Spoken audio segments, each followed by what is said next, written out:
We do private, public, mobile, and now online events, so thank you and welcome to joining tonight.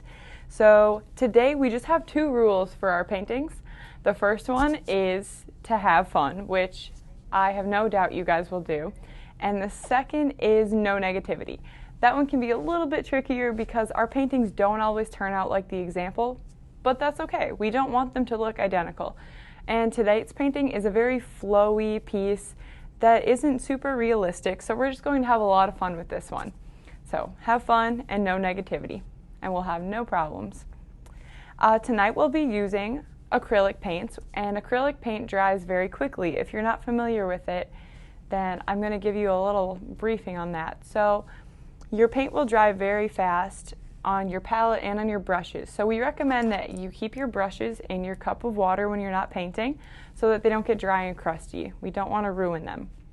Another thing is, if you ordered paint from us and you have an art kit to go, you're using non-toxic water-based paint. So all that means is if you have your cup of water and a cup of something else that you're drinking during your painting and you accidentally drink from your paint water, you're not going to die. You'll be okay, I promise. So just be wary of that, and these paints are safe, so no worries there. So before we begin, make sure you get your music, get a snack, get all settled. Make sure you're not painting on Mom's nice kitchen table, anything like that, because we don't want to get you in trouble. And before we begin, I will just show you what we have in our kits here. So if you ordered an art kit from us, you will see that we have our pre-sketched canvas. All of our paints are laid out, and you should have some brushes. If you didn't order that, that's all right. Just try to color match the best that you can. Tonight we'll be using white, black, a dark green, yellow, and a dark blue. And that's all you'll need for tonight. You'll also know that you have instructions if you ordered an art kit to go. I will be following along with these directions, so if I get a little bit ahead of you or we get lost, just always come back to the directions, and this is exactly what I will be following. To get set up, make sure you have some paper towels, a cup of water, and a paint palette. I'm just using a paper plate. That'll work just fine. I also have 2 cups of water here. You might want to, just in case your water gets a little bit murky, since we'll be rinsing off our brushes so much. So just maybe keep that in mind. Otherwise, you can just change your water whenever you feel you need to. All right, so let's go ahead and get started. We're going to start out by color blocking tonight. And all that means is we're not working on the fine details at all. I'm going to use my larger of the 2 brushes that I have, and I'm going to map out all of my colors. I'm going to work lightest to darkest here. So I'll show you what I mean by that. In the example, up in the right corner there, you can see that we have the light blue sky, the white clouds, and then some darker colors in that bright yellow at the bottom. I'm going to go straight to the clouds where it's all white and light and fluffy, so I don't mix other colors in there and make it murky. And the clouds are actually a little bit gray, so I'm going to take some white paint, just scoop a little bit out and put it on my plate. Not too much, because we'll need white in a lot of areas in this painting tonight. Then I'll rinse my brush out really well and scoop just the tiniest amount of black, like hardly any at all, you can see. And I'm going to mix that to make a super light gray. You might have to just pull a little bit of black into the white in the center, since black will kind of overpower that color. So it's pretty faint. We just want something very subtle right now. And for this bit, I'm going to paint around my cypresses. So looking at my reference photo up in the corner, I can see that my clouds come up here and are a little bit swirly, about 3/4 of the way up the canvas. I'm just going to make a quick wavy line there, and I'm going to map out the bottom of my clouds here, and they'll end about at that area. Then I'll go over to the other side and try to match it up the best I can, and just map out that is where my clouds will end. Perfect. and then just fill it in. Color blocking is really just filling in solid colors, and we're just making a map essentially. Nothing too difficult. I'm going to add a little bit more black to my white here. I think my gray's a touch too faint. So you can play around with the colors, adding different ratios of white and black to get what you want. But this base coat is going to be darker than the details we put on top of it. So I would like those details to pop a little bit, and I'm going to do that by making the background just a touch darker. If your paint isn't covering very well, you can add a little bit of water to your brush. As you might have noticed, I'm just dipping maybe the corner, the very little point here, in my water cup, and that just gets the paint wet enough where it glides more nicely, more smoothly on the canvas.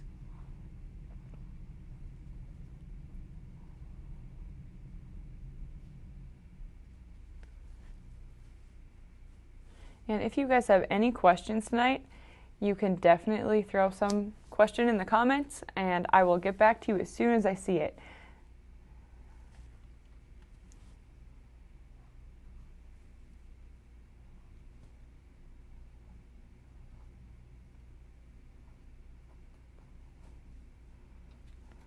All right. Another thing to note, I always mention this, but I think it's an important step. Some people like to make their canvas look more complete by painting the edges. So as you're going along and you have these colors ready and right in front of you, just go ahead and continue your paint to the edge of the canvas. That is completely optional, but I think it makes it look a little bit more finished and complete. I definitely recommend doing that step as you're going though, and not trying to fill it in at the end, since your colors may have dried and you might have to try to remix something similar. And that's not always super easy to do.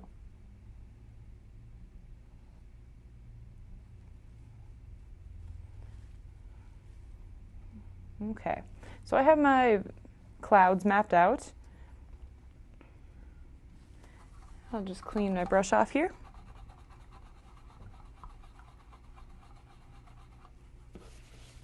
Now I'm going to do the light blue in the sky.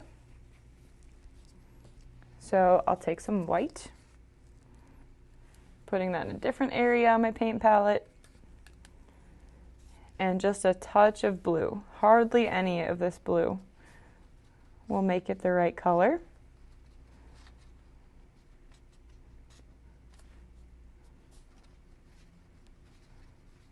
And I'm liking that baby blue.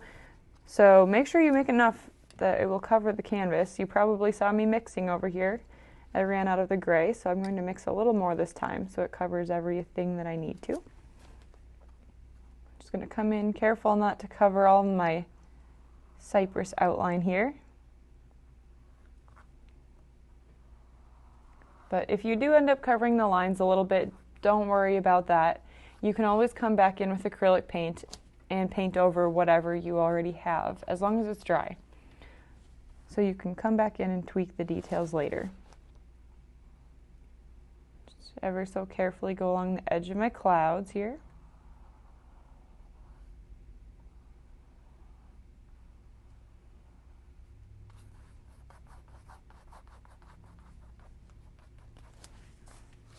And I'm also going to paint my edges.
Okay. And you can see there's a little bit of variation in the color of my sky back there. It's a little lighter on this side and darker on this side. And that's really okay with this painting tonight. If your color isn't perfectly solid across the board, that's okay, since this is a piece inspired by Van Gogh and it's very flowy and doesn't have a lot of realistic, super realistic qualities. So we're really going for more of an abstract look tonight.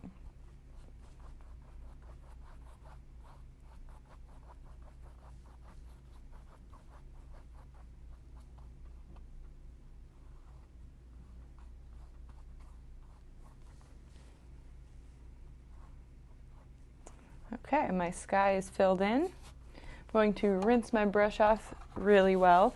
I like to make sure that all of the paint is out of my brush, but just by dabbing it on my paper towel. And if the water comes out clean, I'm good to go. And I'm definitely going to want to check that, since next I'm moving on to yellow, and I don't want my yellow to turn green. So for this lower part of the canvas here, I'm going to fill all of this in with just bright yellow. If you think it's a little bit too loud, a little too bright, add a touch of white, but I'm going to keep mine pretty bright here. And this is only going to cover a little less than a fourth of the bottom of the canvas. It's not a perfectly straight line either, so it will come up to the base of the cypresses here and follow along. And then there's this big loop over on the right side. It's just a little circle, just like that. And all I'm doing to make that is just kind of spin my brush around, place it, and twist it. There, now I've got my nice little yellow circle, and then fill it in. Does not have to be a perfect circle.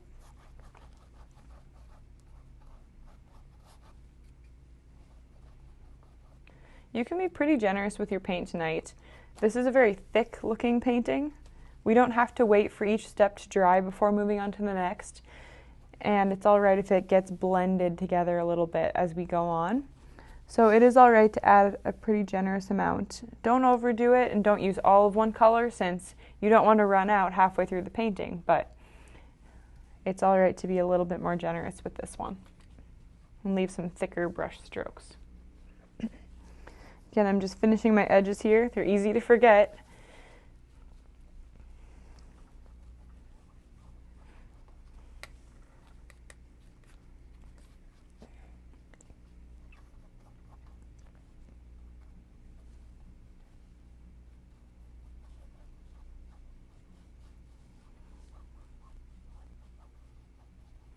And you might have noticed that I skipped over the moon. That's okay, we're going to come back in and paint over that later. As soon as the blue dries, I can easily paint a little crescent right there, and it will cover all of the blue if I add a touch of white.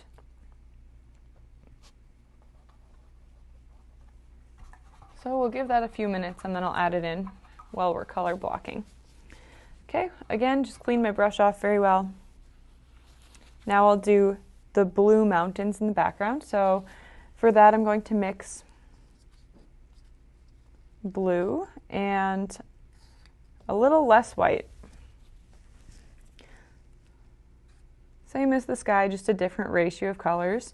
So more blue to white this time. You can see that down here.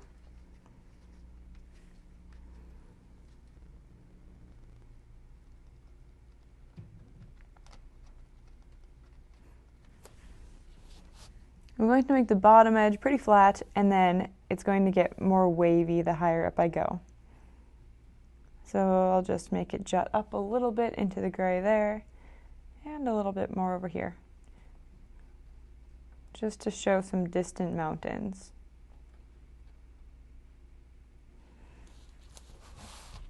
Same thing on the other side.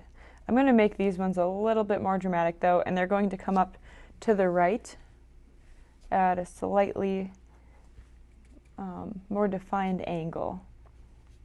So here they go, just up the canvas. Again, a very flowy, soft painting tonight. We're adding just a little bit of white to the blue so that we can come back in later and add in some dark blue swirls on top of it.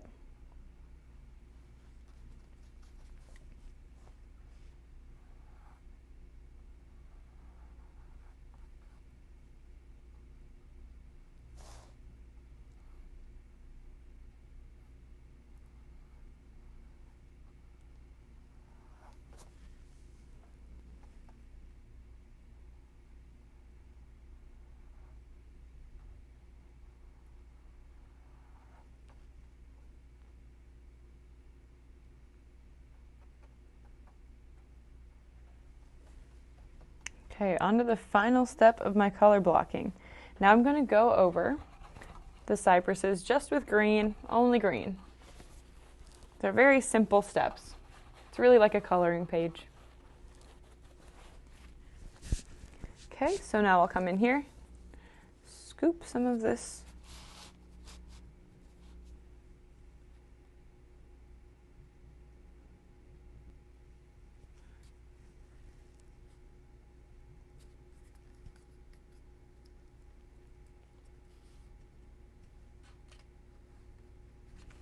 Okay. I'm just going to fill it in entirely.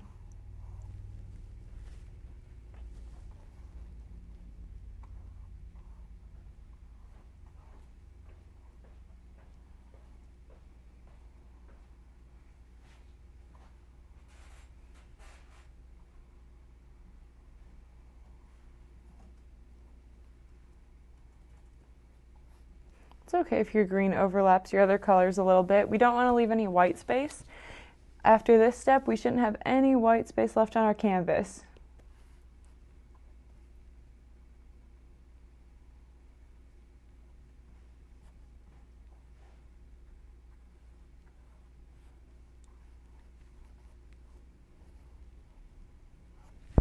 I might have to do 2 coats of this green. It's coming out a little bit thinner than the other colors. So I'll let it dry a little bit and then I'll come back in and do a second coat. We'll do that after the moon.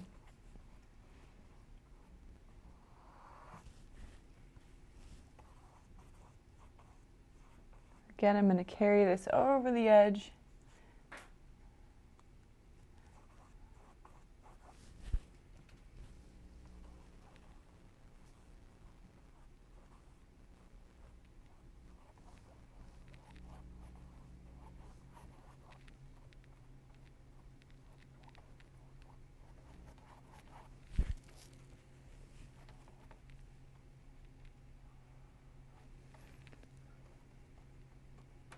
And then my edge along the yellow doesn't have to be perfect.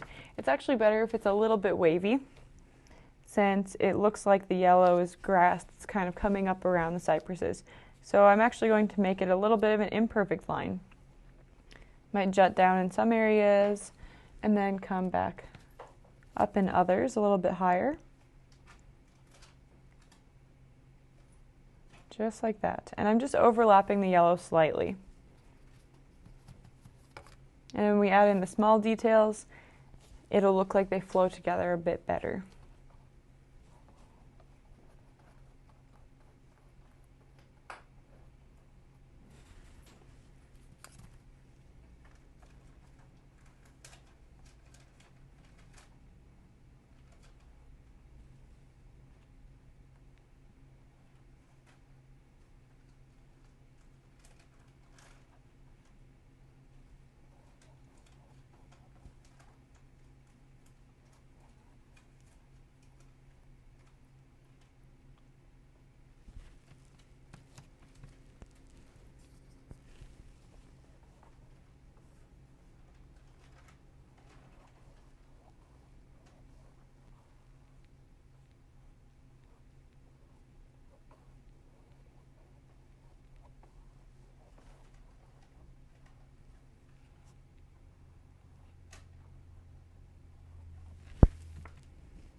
So the trick to get these really pointy edges here, I'm having to put just a little bit of paint on my brush, hardly any at all, and then I'm using the more vertical edge of it instead of using the flat wide end. I'm just turning my paintbrush and just putting the smallest amount of paint on. I might have to add a little bit of water to my brush to make that paint smooth, but then you can make it very pointy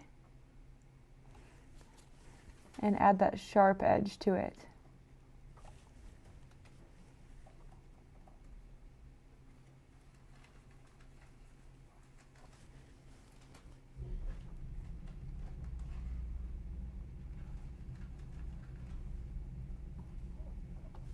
And this whole time I'm using my large brush since we're not working on details yet.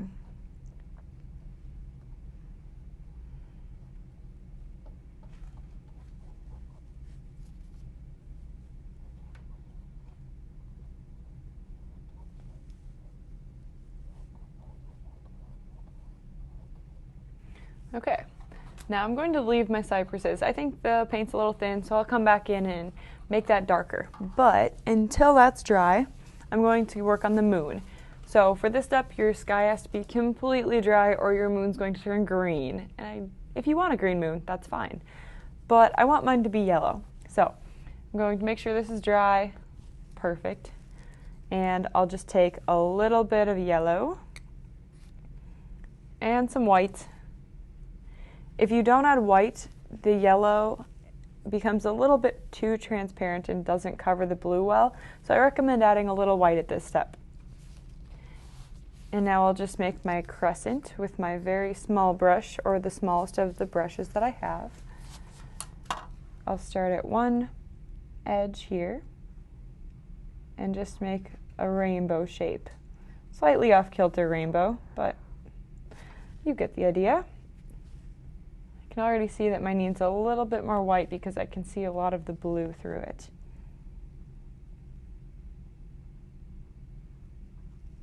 If you want those pointy edges, just like before, like I said, just have very little paint on your brush so you can really control where it goes more. If you have a big glob, the end of your moon's just going to keep getting thicker and thicker. And then just pull the paint kind of upward off the canvas as you get towards the end.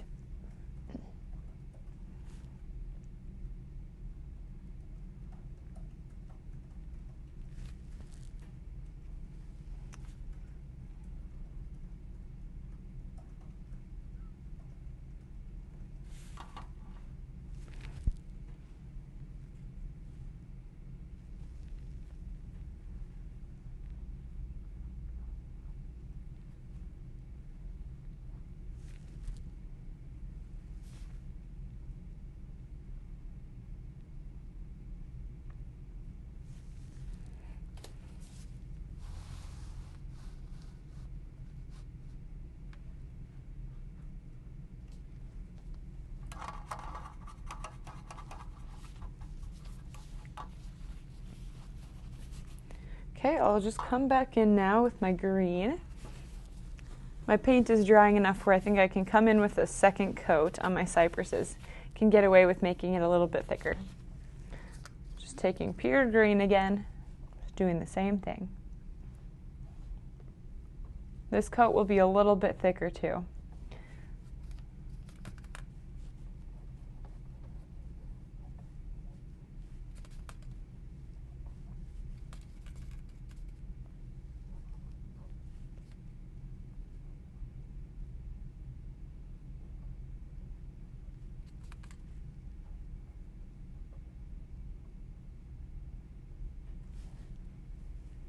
Oh yeah, you can already see the difference. You can see through this entire half of the tree, and this one's quite a bit darker. So it makes a difference. And of course we'll come back in and add the fun details on top. So a lot of this will be covered, but I want there to be a very stark difference between the darks and the lights in my cypress. So that's why I chose to add the second coat. You don't necessarily have to.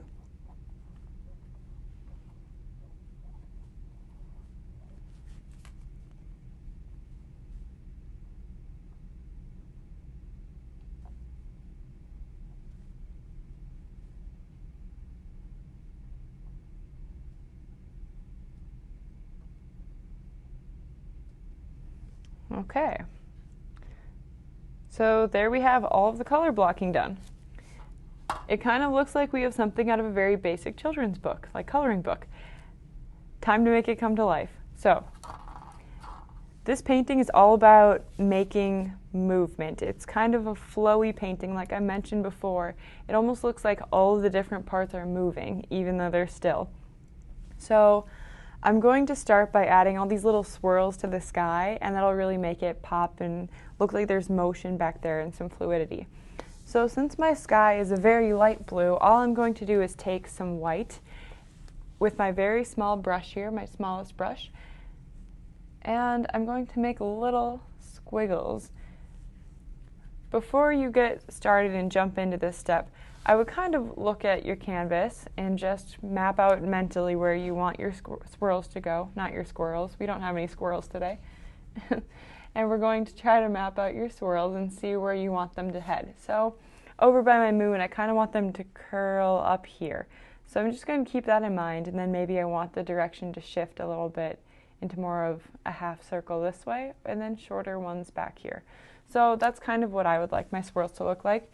You by no means have to copy mine brush stroke for brush stroke. I'm just going to show you the basic technique here. This is a very abstracted painting. So now I'm going to come in, and I want mine to have short little swirls in here. So I'll just paint some little curly shapes. Careful not to get it on my cypresses, since those will be totally different. That'll be a different feel. And when I think I have enough going that direction, then I'm going to switch direction. We're not shooting for a realistic sky here tonight. We're just going to make it a little bit more fluid. So now I've completely changed the direction, and to get that illusion of the swirly sky, you need a couple of the same brush strokes going in the same direction. If you change it too frequently, it'll just kind of look like a scattered mess of sprinkles almost. But if we keep a couple of the lines going the same way, curving the same direction, that's what creates the illusion. So I'll do a couple squiggly ones next to each other like this, and they can be variable lengths too. Now I'm going to make them shrink away a little bit, so that top one's really long. And then I want a big swirl down here. And remember, this is just white. I'm not adding blue or anything to it. If your background's wet, it might add a little bit of a different feel and create a difference in like the texture. And it might just make it a bit softer. My canvas just so happens to be completely dry, so the white is popping a bit more. If your colors are mixing and you want them to be drastically different like this, let your blue background dry a little bit, be patient, and then come back to it. Another thing with this painting is we're breaking up the lines a lot tonight. So I made that big long one, but then as I got further in, they get shorter and shorter. Just kind of mimic the style. And then I'll change direction again. This sky is super indecisive. It's all over the place tonight.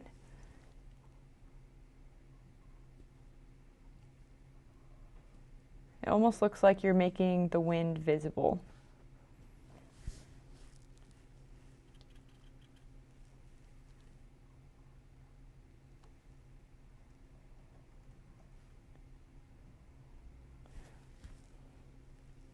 Kind of liking these squiggles, so I'll throw in a few more squiggles.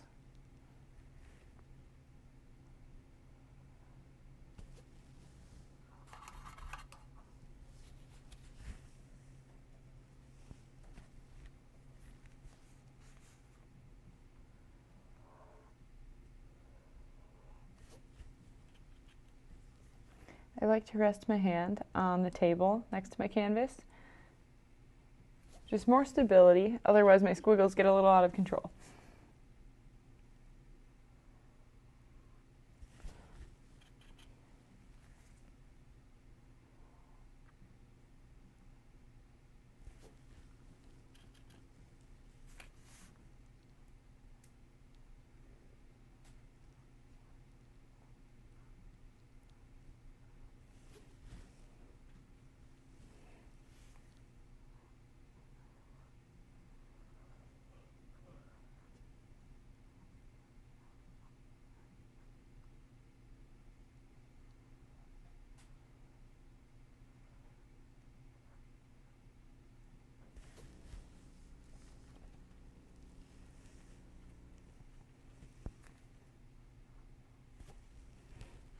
if you want to add a little bit more chaos to the mix, you can add different brightnesses kind of. So that first layer of white is very thin and doesn't pop too much. But then I'm going to come in and fill in a few of my other lines here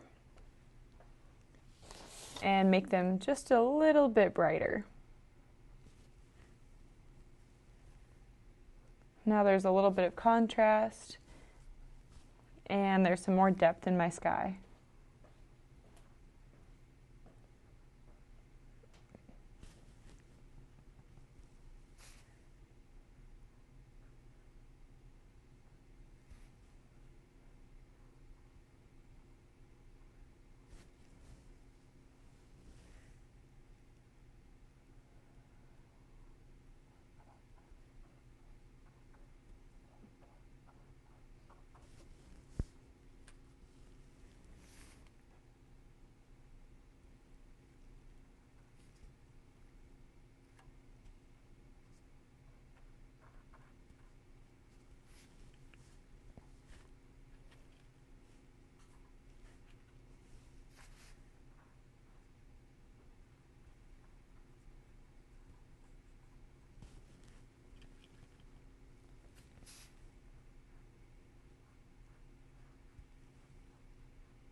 Okay, so I'm done with the right side. I might come back in later and add in a little bit more white right here next to the cypress like that and just make it pop in a couple areas. But for now, I'm going to hop over to the other side and just see how that turns out and then go from there.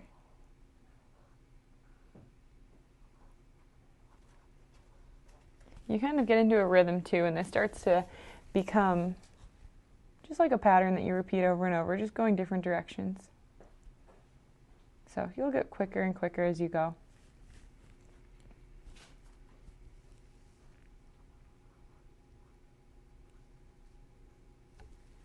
Okay, so I have a lot going that direction. I'm going to switch it up again. Don't get too lost in a pattern because you might have one big blob that's all going the same direction and the rest are all over next to it. So just remember to keep shaking it up. This is all about changing the directions of your brush strokes. That is really difficult to say. Brush strokes. Just keep switching it up.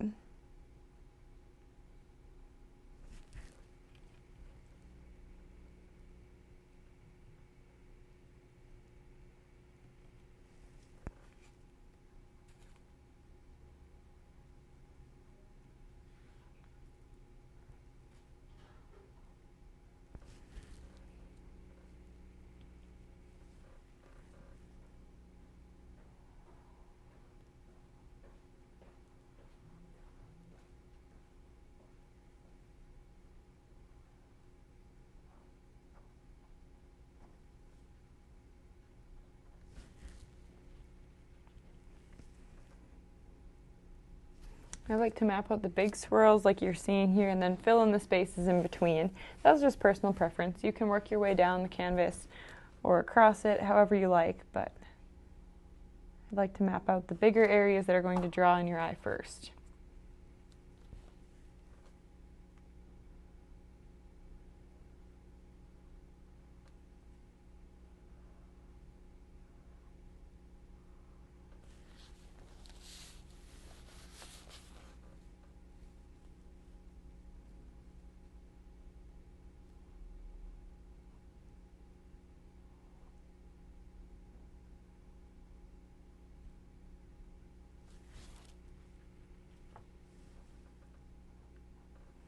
Okay, so I have a lot of white, and now I might want to add a little bit of darker blue in here.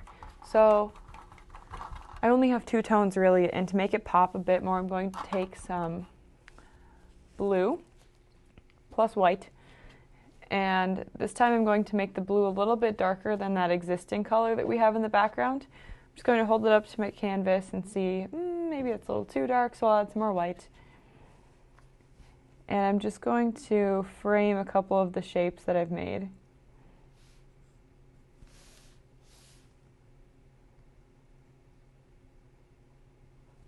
So I'm just really going along the edge of a few random ones that are next to each other. I'll just pull some variation into there. There's not really a rhyme or a reason to where I'm putting the paint, just to make a little bit more definition.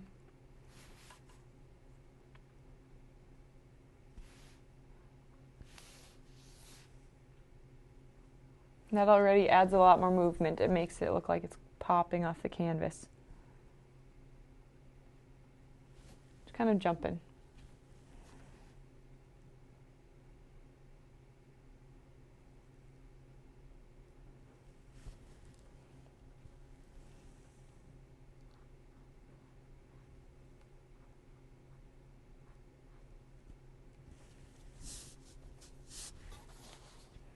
And now I think it's getting a little bit dark, so I'm going to start pulling some white back into that color that I had and just blend it out.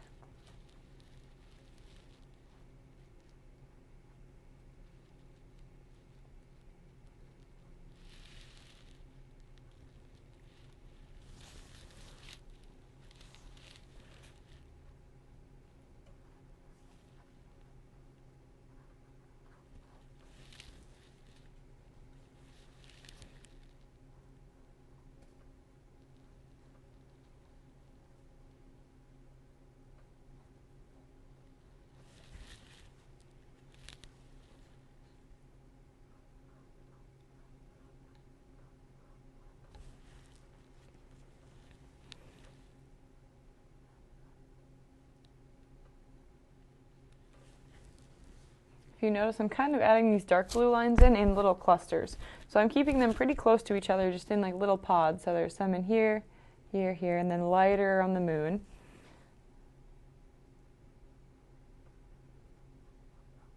But I like to keep it close in just random areas. So essentially, we're going to be using this technique throughout the entire painting tonight. And for the sky, we're really only using dark blue, light blue, and white.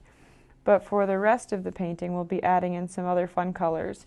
So down in the yellow grass, there will be some green, black, maybe a hint of blue, and some more variety. But this little pattern is consistent throughout the entire piece.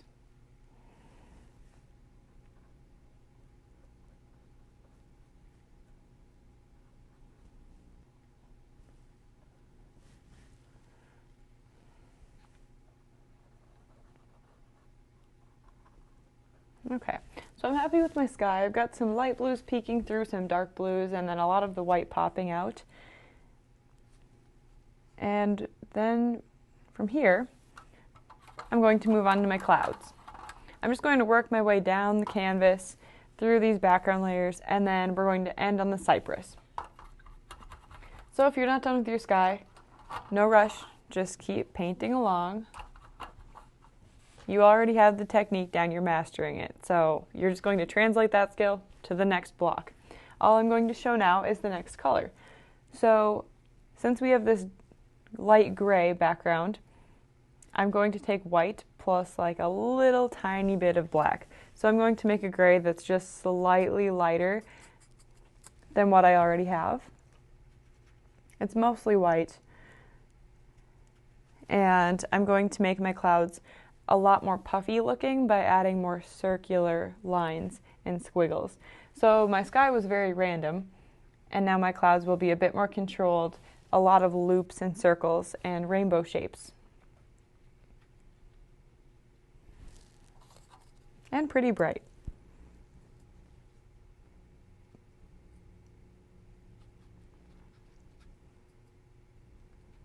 It's a very bright, happy painting, so I don't want my clouds to get too dark. Now for this step, I'm going to start at the bottom of my clouds and work my way up. So down here, I'll just start by adding little half moons, very controlled with my small paintbrush. Again, just breaking up all of these lines.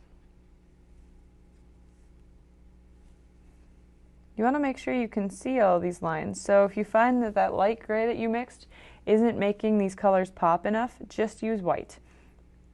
I'm adding more white as I go because I'm seeing that it's a little bit difficult to find all of my pretty shapes in here. So I'll just throw in more white.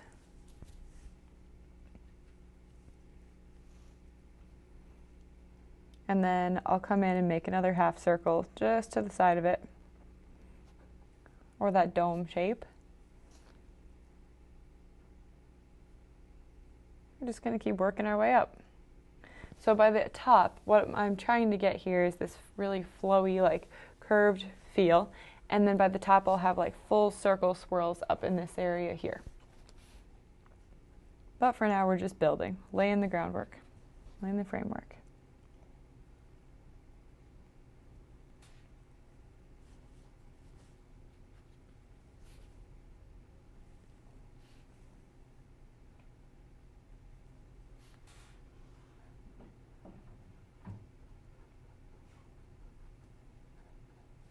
And this layer is pretty puffy. We want it to look really fluffy and soft. So I'm actually going to make my brush strokes a little bit thicker on this step. I'm not going to leave much gray showing between the lines.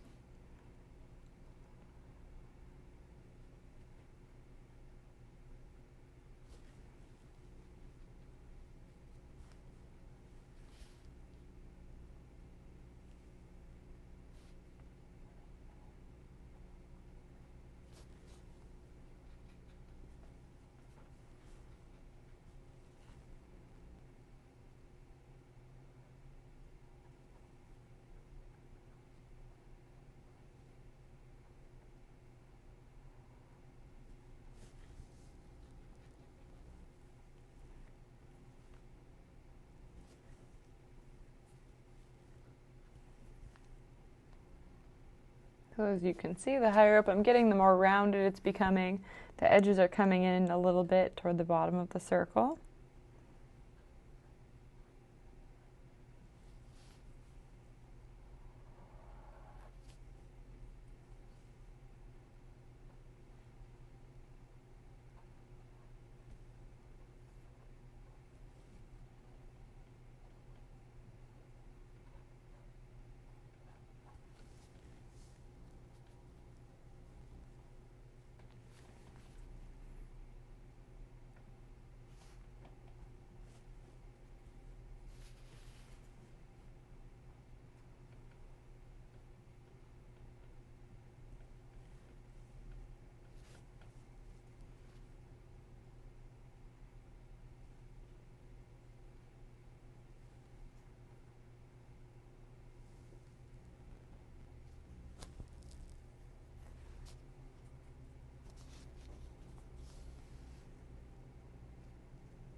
Okay, and I'm going to do one big one up at the top here.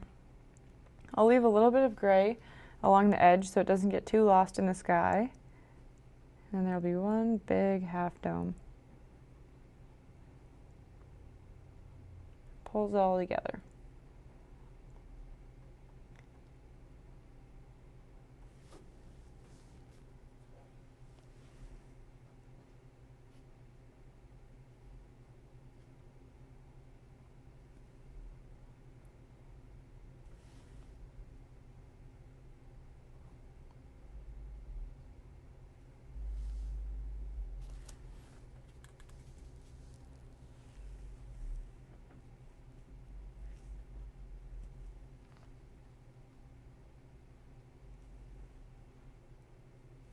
So like I said, I don't want a lot of gray showing in between, so I'm just going to go ahead and make some of my lines a little thicker or add in some little fillers. I want it to be mostly little swirls in here that you can see. And this will be the brightest part of my painting, so I want to make it pop.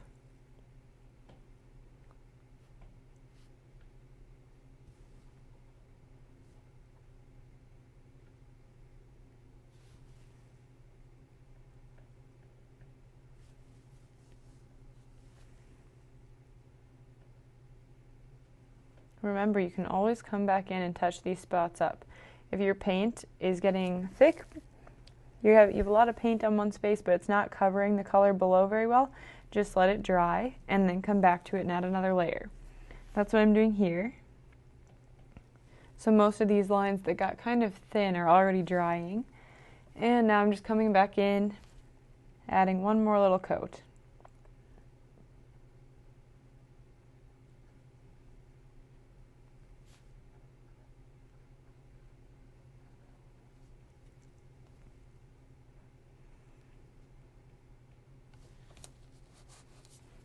Okay.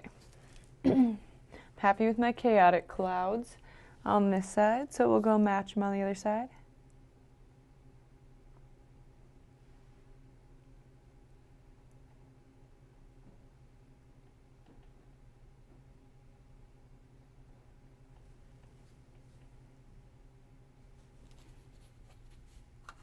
Ooh, and I got some blue in there, so I just cleaned my brush off. There's only water on it. I'm just going to scoop that paint off. Voila. Perfect.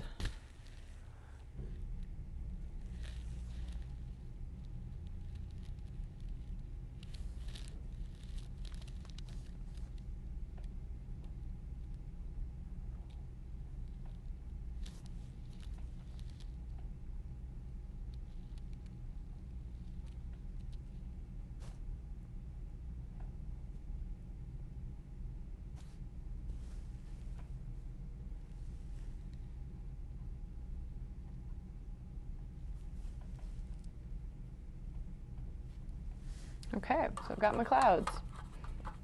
I'm going to continue on to the next parts of the painting. If I look back later and I go, my clouds are a little dark, same thing. I'll come back in and add more white. But I'm going to proceed down the canvas. So, clean my brush off again. And now I'm going to add in those dark tones in the mountains. And all I'm doing is taking just this pure dark blue. And since we added white to make the mountains, this should be dark enough. If it's not, you can add just a touch of black, like hardly any at all, and that will darken it slightly. But I'm just going to come in along the edge here. I'm not going to paint all the way up to the edge of the mountains since I like that highlight on the top of them. And these brush strokes are very chaotic. They're not really swirly like the mountains. So they are pulled off to the right of the canvas, but they're just very rough and ragged. I'm going to add my dark first, and then I'll come back in and add some highlights with a little bit of yellow and a touch of white. These are just very random, messy strokes. So I'm letting some light peek through still, and I'm coming right up next to the cypress and pulling away.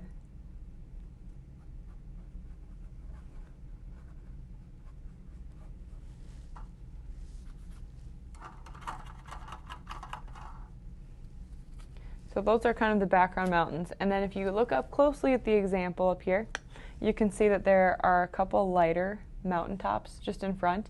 You can hardly make them out, but if you can look closely, you can kind of tell that that's just the highlighted fore image of it. So I'm going to take some yellow, just a touch, and I don't want to overblend this because it'll start to turn green, but in some of these lighter areas, I'm going to throw in just a little bit of yellow where it's still wet. And I'm going to make it a little bit pointed because this is the mountain in the foreground closer to you. And really, we're not striving for a perfect, realistic mountain here. Very abstracted. It's kind of hiding back there. It's like, oh, hey, I'm back here. If you look closely, you'll find me. So, and I just added a touch of white to make it a little brighter. And add in some depth. Same thing on the left side. I'm just doing like a squiggle of yellow, just like that. Really just dancing the paint across the canvas.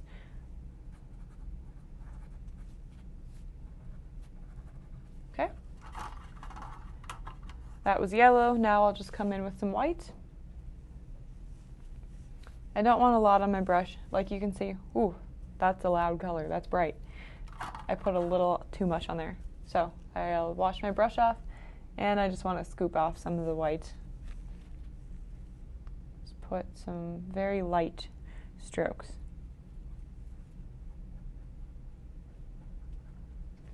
A little bit between the yellow. If you look closely at the original piece and you get up next to it, you're like, wow, I think a little kid was given a paintbrush.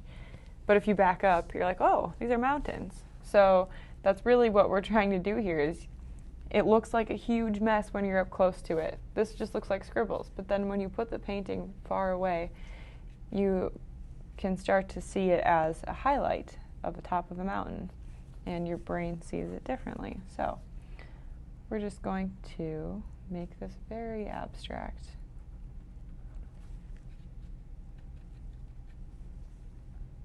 Bring out your inner child with a pack of coloring crayons, coloring on the wall. I have been caught doing that.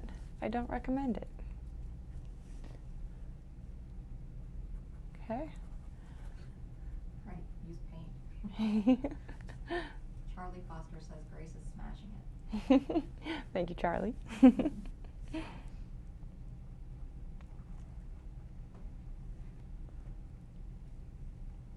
Okay, so I think I have enough darks and lights in here.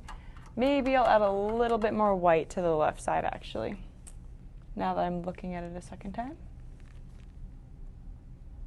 Just the very tops of these mountains. Okay. You don't really want to spend too much time on this part, since the details don't have to be perfect. So there, I've got enough of a highlight. And now I'm going to work my way down to the yellow. For this step, I'm going to get rid of my murky green water here and replace it with some fresh water. Don't want my grass to turn green just yet. So we have this super powerful yellow color here, and now I'm going to take a light yellow on top of it and start working my way up this direction. We're using that kind of movement again by making lines that are all going the same direction, just like how we did in the sky. So the sky looks like it's moving this direction, and then our clouds have movement curving this way, and our mountains are just all over the place. This will kind of have strokes that move upward like this. So I'm going to start down on the bottom of the canvas, and I'm only using the light yellow right now. All those dark fun colors come in later. But I'm going to scoop some yellow and white, mostly white at this step, and just like a dot of yellow.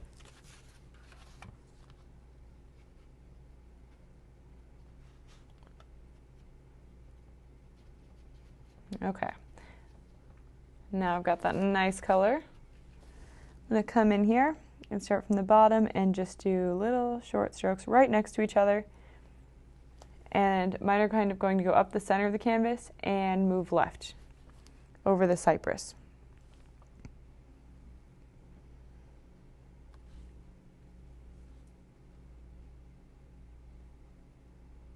And they can overlap too. They don't have to be perfectly uniform or anything like that. We're not really looking for a certain pattern, just more of the general motion of going up the canvas. Just blades of grass.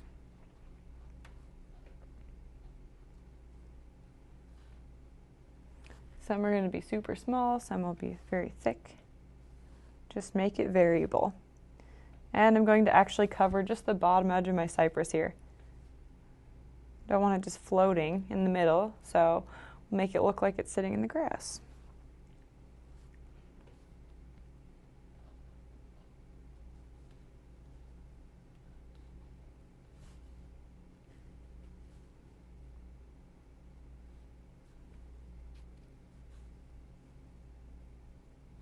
Okay, that's my first little column. The grass is kind of waving up this way.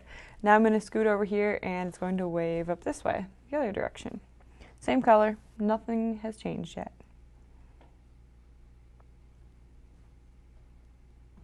I'm just kind of making these little grass blades overlap.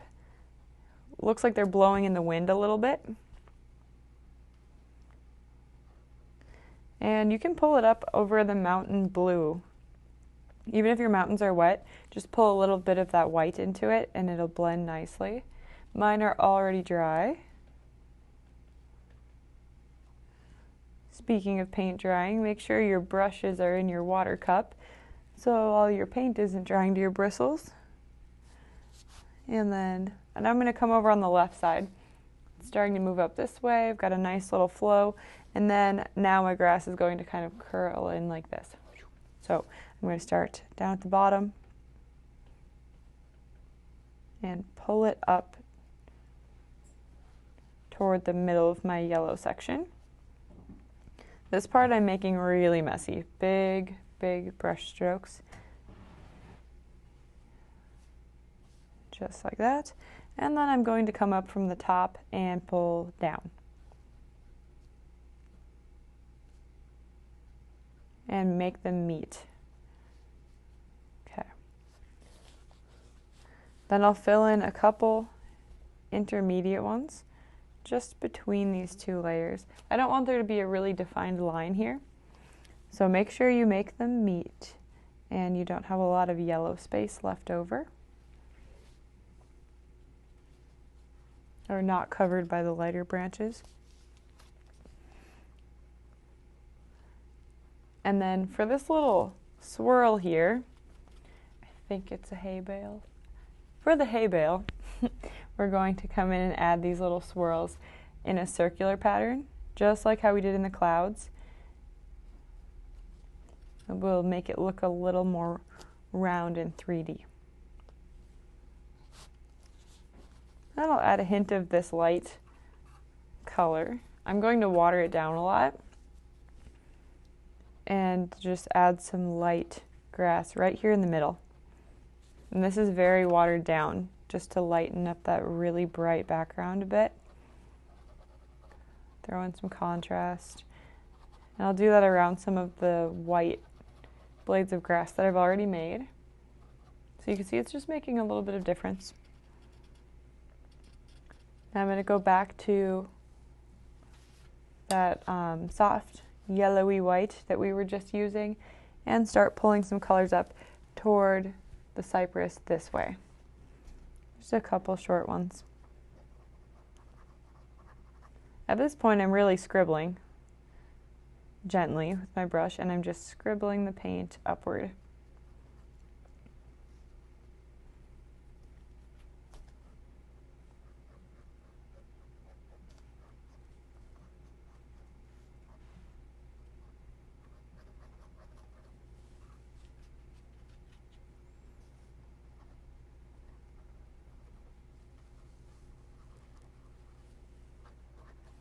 So you can see if you take a step back from your canvas now, you're like, whoa, kind of looks like everything's pushing inward or outward, whichever direction your blades of grass are going.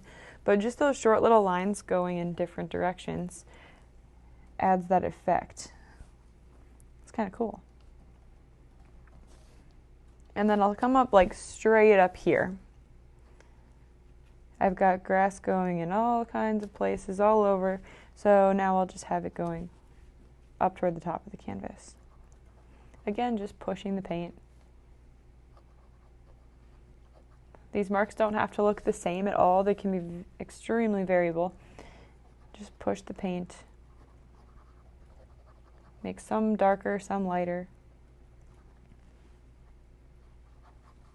Okay, so I'm happy with all my lighter values. And now I'm going to come in. I'm going to take a little bit of green. So I'll mix some green and some yellow.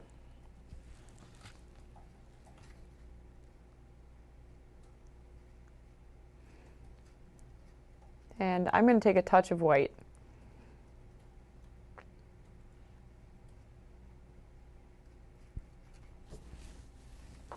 And then I'm just going to go back in and fill in some areas with some green. And all of these strokes are going to follow the pattern you already have going. So when I come over to this area, the green is also going to follow that pattern. Ooh, that's light. So I'm going to add some dark. Okay. Just follow the same pattern. And they can overlap the lighter values. I'm just tossing a couple in here. So you can tell that my colors are very separated, and that's because my paint is drying quickly. So while this green is on the canvas, I'm going to rinse it off, grab a little bit of yellow and some white, and pull that in right next to it and kind of blend it. I want my grass to be a little bit softer looking, so you can see if I get to it while it's still wet, I can just pull it out into the other colors a bit more. That's what I want mine to look like, so I'll just add a little bit of wet paint to it, wet yellow, as I go.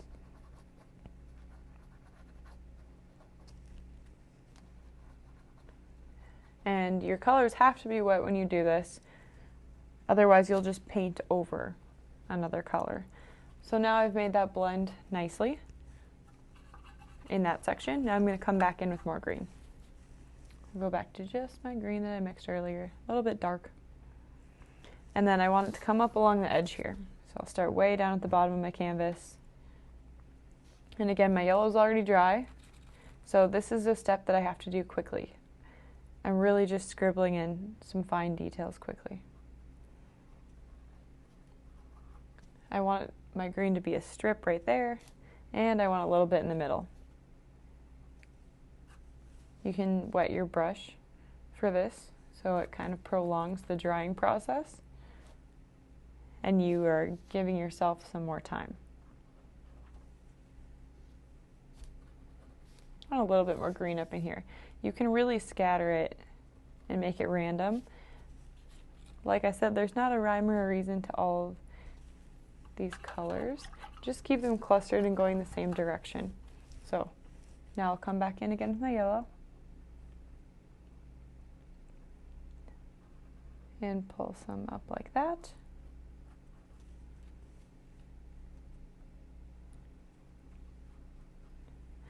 And this is the point where I can start making my mountains meet the yellow grass. So I'll just pull some of that yellow and green up onto the mountains too. And it's okay if you can see through the paint. That's actually all right. It's kind of creating an imperfect blend of the two.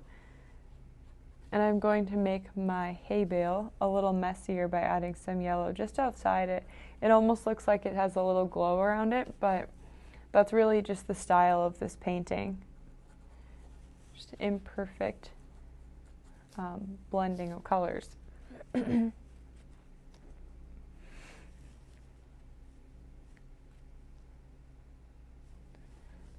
put some more yellow in. You can even toss in some white. If you're like, ooh, that green and yellow is getting, ooh, not the color I want. Now I'm going to come back in with some white.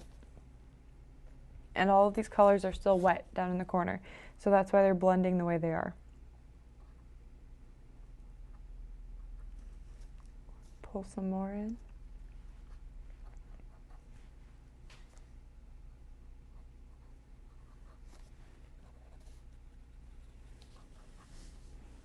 Okay, now I have some more green in there, a little bit of different values.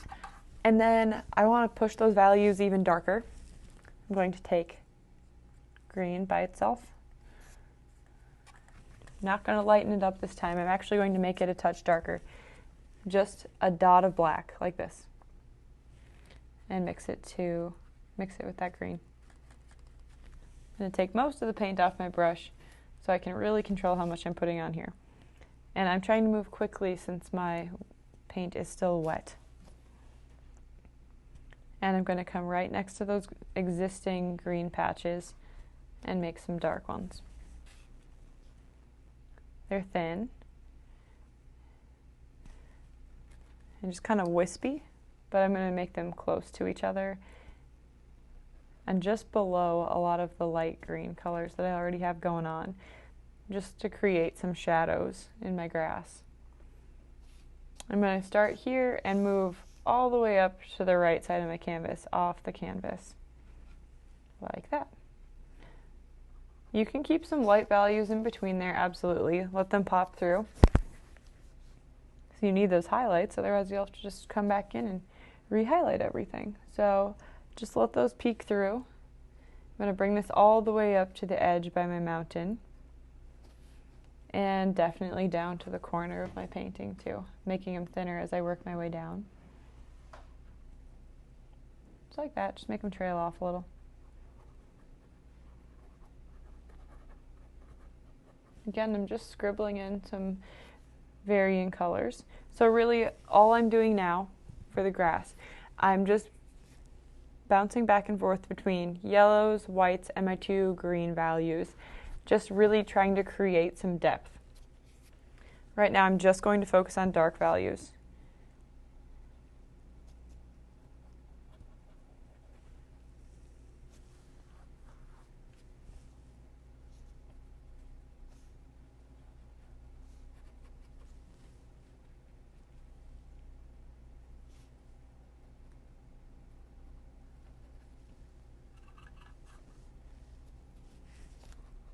I don't have much going on in the middle, so I'll come back in. Looks a little bit sad. I need to add some more colors in there, I think. And then at this point, I would recommend taking some of that green that you're using and pulling it up to the cypresses, up to the edges.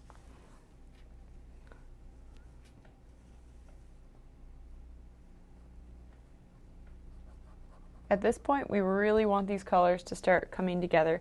It almost looks like the cypress is melting into the grass in our example. So if you want it to flow that nicely, I would put some dark green all along the edge as you're making your grass here. Just like this. So we have a layer of wet paint. I'm adding a tiny bit of water. Now I'm going to come back in with my yellow,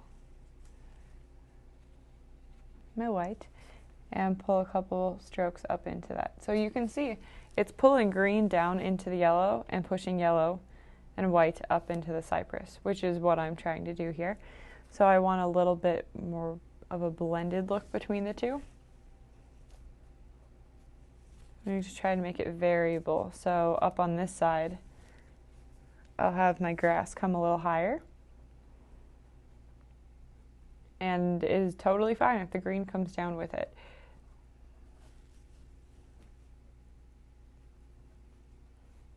Just let those colors kind of work their magic.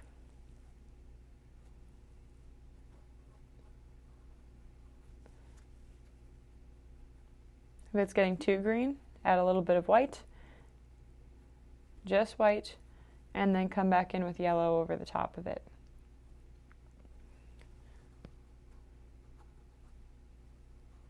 Okay, so there I've got my white.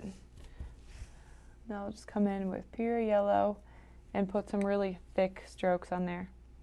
Just a big layer of paint and pull it all together.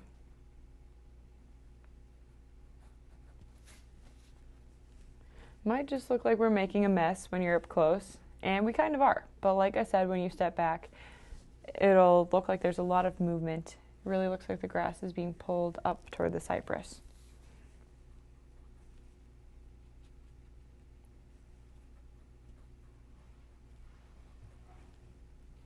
Okay.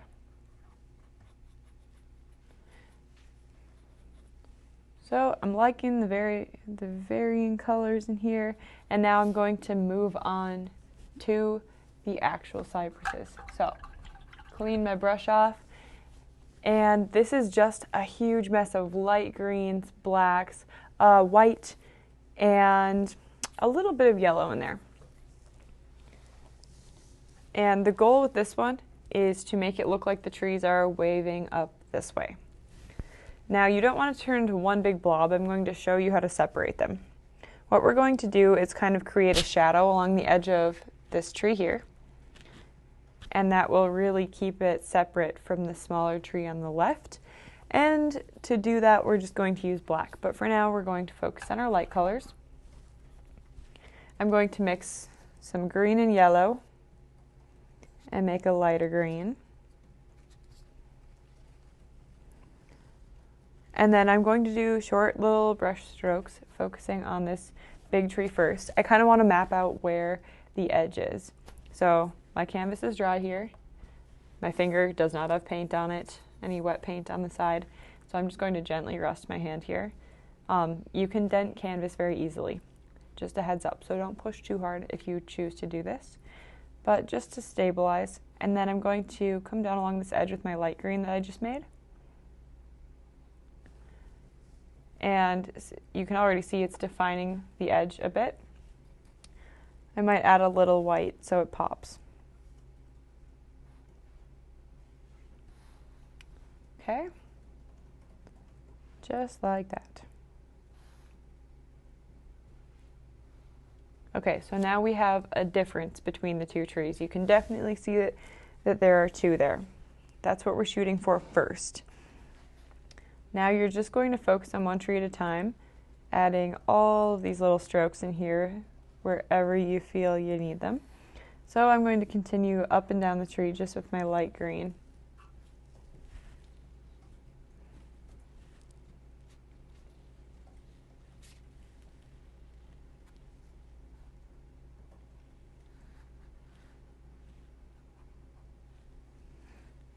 And there's some areas in the middle where instead of just doing big lines, it's more of a dotted effect like this.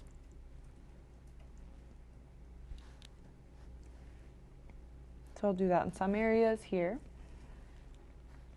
And then I'll go back to lines around it. And my tree is curving this way first, and then comes up and curves the other direction. So as I work my way to the right side of the tree over here, I'm going to change the direction of my curves to follow that outside edge.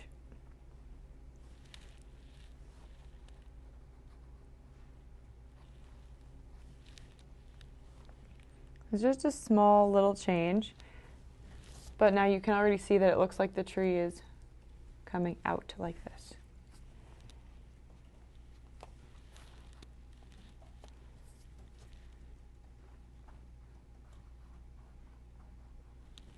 So be sure to add in variable line lengths and such here. So we're creating some variation.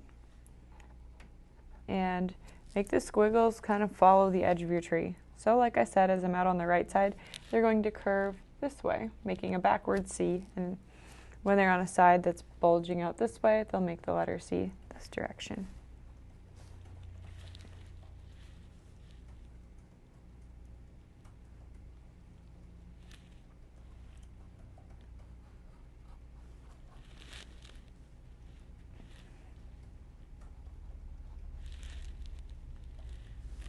Okay, so once I have the light values for that tree, I'm going to hop over to my left tree. And this one's curved a lot more, so I'm going to change the pattern up a little bit. If I change the pattern on this back tree from what I have over here, it'll just create more of a difference between the two.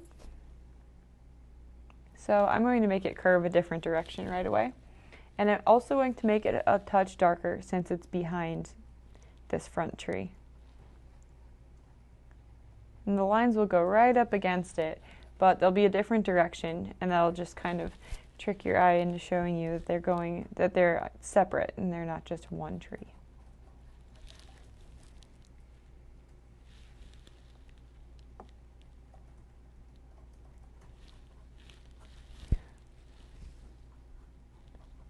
Okay, so I've got a lot of my light greens in there, and I'm liking them. So you can see in the example that there's a lot of very bright yellows popping up in there. I'm going to add those next. I'm just taking yellow, and you don't want to go too crazy with the yellow, just a couple random spots. This is really just a subtle highlight. I'm going to put it on the tips of my branches, pull some through here.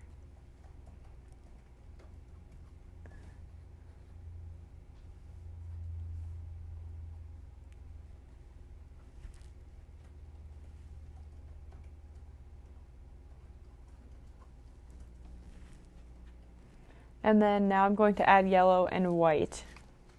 So this yellow and white is still going to be a very bright color, and then I'll just come in with that in some areas. It looks more white than yellow,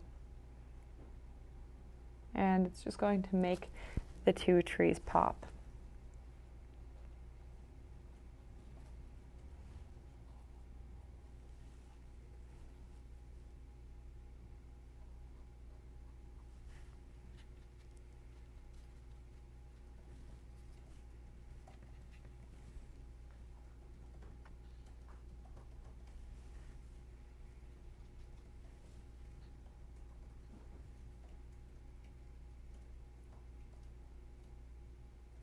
So I'm going to try to make this edge of my left tree a little bit lighter than, the edge of my front tree on this side lighter than my back tree is. That'll just make it look like they're a little more separate because I'm losing that definition. So I'll just come in and add a few more lighter lines along the side.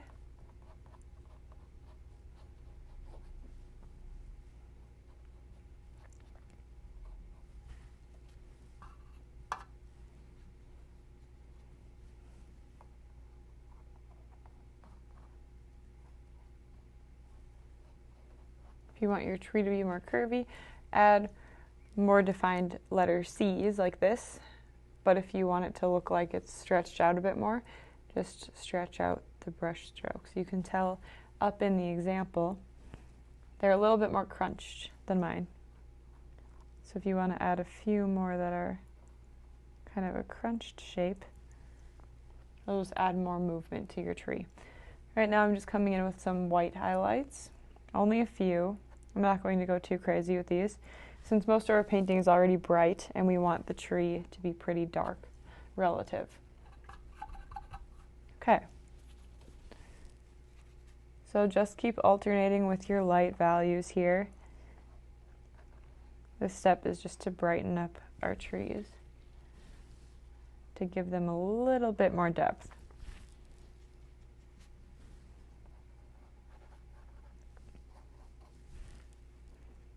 I'm really trying to switch between different shades of green for some differences in here. Okay.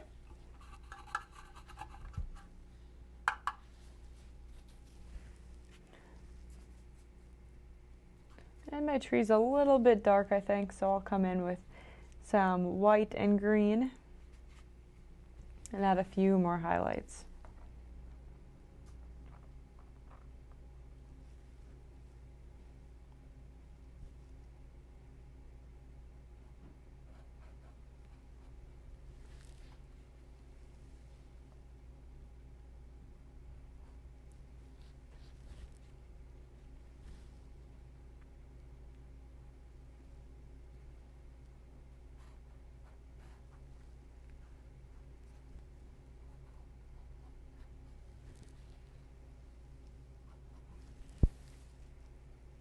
And maybe a little more yellow at the top, since that's where the moon would be reflecting on them, or shining down.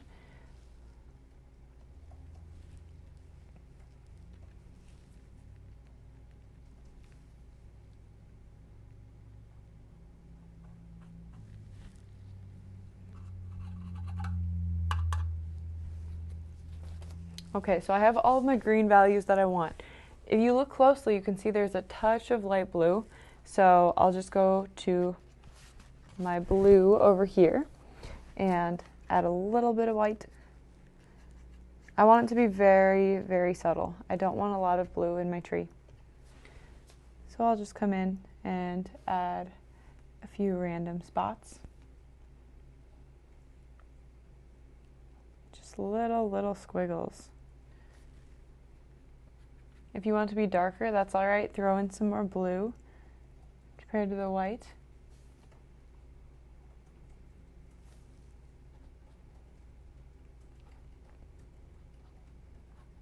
Keeping most of it toward the bottom of the tree, since the top is more yellow with the moonlight.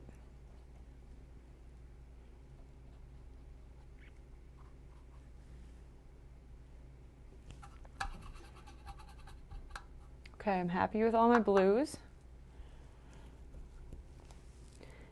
And now to add the darkest color. We haven't added just black to this painting yet, but that's what we're about to do. So I'm going to take a little bit on my brush.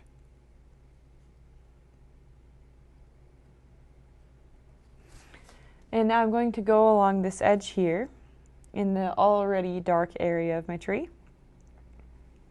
And instead of doing short strokes, I'm going to kind of do a scribbly little random shape in there, going around some of my highlights. So there I've got a really dark, defined shadow. And then we're also going to add this black line along the edge of our front tree. Just a quick, short little line here, just like that. And some dark back on this branch. And I'm going to make it a little bit loose and scribbly. Then I'll come in toward the base of the tree. And I'm going to paint around some of my highlights, just a little bit of black to give it more depth. Look how more shadowed and shaded that is. And then I'll come to the left side, over on my left tree, and I want this to be darker back here to show that it's behind that one on the right. Still going around some of my highlights, but I'm making it quite a bit darker than my front tree. Just in some areas. You don't want to completely cover up all the beautiful greens that you just put in there, so I'm just scribbling some in between a few of the colors. And it makes quite a difference there. A little more at the base of my tree, and just a random shadow up in here, toward the middle.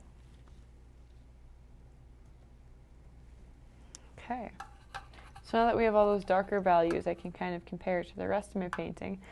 And this is the time where you kind of step back and you look at what might need to be darkened or lightened a little bit, and just come in and fill those final details in. So personally, I think my grass needs a little bit more of those dark tones all the way down through the bottom. So I'm just going to come back in with my dark green and scribble a few little colors in there, just patches. Your painting, maybe you think you need to lighten the sky, or maybe you're perfectly happy with it. That's awesome. But I'll just come in and fill in a few more here. And I would like to get a little bit darker right underneath my hay bale. And that makes it look like it has a shadow. And I'll even throw a couple very faint dark lines following that circular shape I was already making.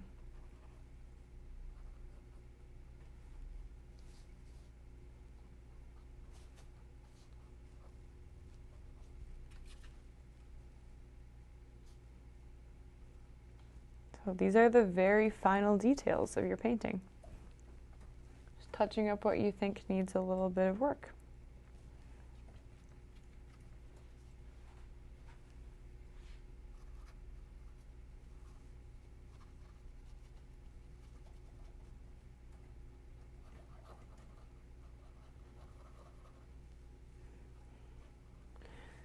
Okay, so I'm really happy with how mine turned out, and I'm done. So the very last step is to proudly sign your initials in the bottom corner. If you're feeling brave, you can paint them on. I know some people like to use a Sharpie and they just write them very delicately down in the corner. I'm going to use my smallest brush, and I'm going to use a color that's pretty subtle. I don't want my name to be like jumping off the canvas. Since I already have a lot of dark greens down in this corner, I'm going to just use dark green. And I'd recommend practicing it on your plate if you haven't done this before. And if you're happy with how it turns out, great, put it on the canvas. So I like my little trial run there. I'm going to make it about that size. And then I'll just come in here and ever so carefully paint my initials.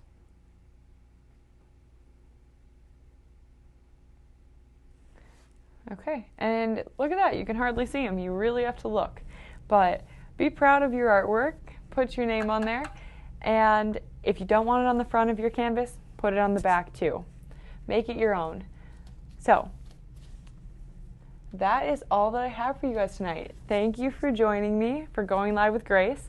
If you like this video and you'd like to see some more, go check out patreon.com, and just type in Creatively Uncorked. You can get access to a ton of our videos. Go check it out, and you can paint from the comfort of your own home whenever you like. So thanks, guys. Bye.